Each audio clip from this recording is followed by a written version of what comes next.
வணக்கம். இன்றைக்கி நம்ம பார்க்க போகிற ரெசிபி ரொம்பவே கலர்ஃபுல்லான ஆப்பிள் பேடா. எப்படி பண்ணுறதுன்னு பார்க்கலாம் வாங்க. முதல்ல இதுக்கு தேவையான சர்க்கரை பாகு காசிக்கலாம். அரை கிளாஸ் சர்க்கரை எடுத்திருக்கேன். இப்போ இந்த அரை கிளாஸ் சர்க்கரைக்கு அரை கிளாஸ் தண்ணீர் சேர்த்து கடாயில் ஊற்றிட்டு இப்போ ஒரு லேசான கம்பி பதத்துக்கு இதை நல்லா காய்ச்சி எடுத்துப்போம். சர்க்கரை பாகு நல்லா கொதிச்சிடுச்சு. இது பார்த்திங்கன்னா ஒரு கம்பி பதத்துக்கு முந்தின பதம் அப்படின்னு கூட சொல்லலாம். நல்ல ஒரு கெட்டியான பிசுபிசுப்பான ஸ்டேஜுக்கு வந்த உடனே அடுப்பை லோ ஃப்ளேமில் வச்சுட்டு நான் இன்றைக்கி கொஞ்சமாக குங்குமப்பூவை ஒரு 2 ஸ்பூன் பாலில் கொஞ்சம் நேரம் ஊற வச்சு எடுத்திருக்கேன். இப்போ அந்த ஊற வச்ச குங்குமப்பூவை இது கூட கலந்து விட்டுடலாம். இது ஆப்ஷனல் தான், வேணும்னா சேர்த்துக்கலாம், இல்லைன்னா குங்குமப்பூ இல்லாமல் கூட பண்ணலாம். இப்போ இது கூட 1.5 கிளாஸ் பால் பவுடர் சேர்த்து கலந்து விட போகிறேன். இந்த பால் பவுடரை நல்லா ஜலிச்சு எடுத்துக்கணும், அப்போ தான் கட்டிகள் இல்லாமல் இருக்கும்.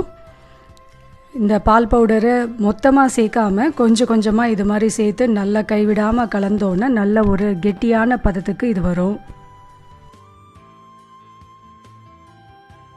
இதோட அளவுகள் பார்த்திங்கன்னா 1.5 கிளாஸ் பால் பவுடர், அரை கிளாஸ் சர்க்கரை, அரை கிளாஸ் தண்ணி. இது சரியான ரேஷியோவாக இருக்கும்.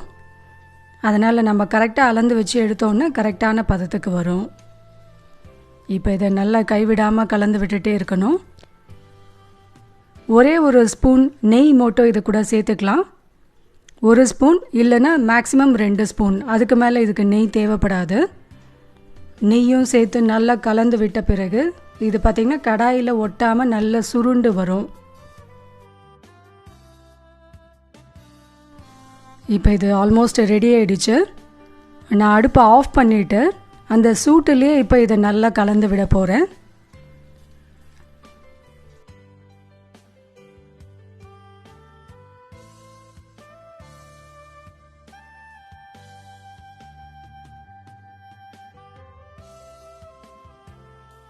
சூட்லேயே நல்லா கலந்து விட்டுட்டே இருந்தோன்னா இந்த அளவுக்கு நல்லா கெட்டியாக மாறிடும், கடாயில் ஒட்டாமல் இருக்கும். இந்த ஸ்டேஜில் இதை ஒரு பிளேட்டில் எடுத்து மாற்றிட்டு நல்லா ஆற விட்டுடுவோம். ஓரளவுக்கு சூடாக இருக்கும்போது இதை சின்ன சின்ன உருண்டைகளாக எடுத்துட்டு ஆப்பிள் ஷேப்பில் இதை உருட்டிட்டு இதுக்கு மேலே ஒரு கிராம்பு வச்சு நம்ம டெக்கரேட் பண்ணிடலாம்.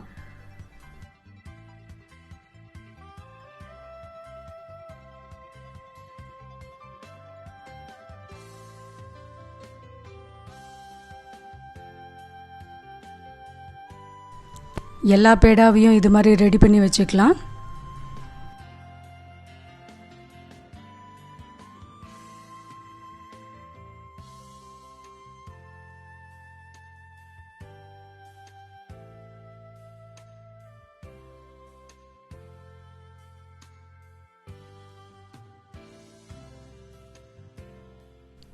இப்போ எல்லா பேடாக்களையும் ரெடி பண்ண பிறகு இதில் கடைசியாக ஒரு ஃபுட் கலர் கோட்டிங் மட்டும் கொடுத்துடலாம்.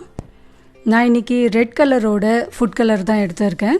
அதில் ஒரே ஒரு ட்ராப் தண்ணீர் சேர்த்துட்டு ஒரு ப்ரெஷ்ஷால் இப்போ இதை நல்லா தடவிட்டு நம்ம டெக்கரேட் பண்ணிடலாம். கூடுமான வரைக்கும் நீங்கள் ஆர்கானிக் ஃபுட் கலரே யூஸ் பண்ணிவிடுங்க.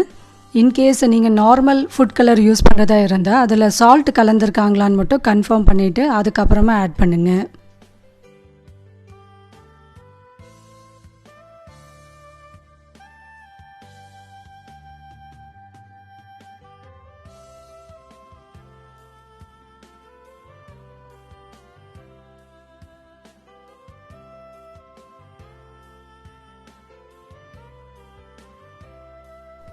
இது ஃபுட் கலர் கோட்டிங் கொடுத்த பிறகு கொஞ்ச நேரம் நல்லா ஆற விட்டுட்டு அதுக்கப்புறமா சர்வ் பண்ணிடலாம்.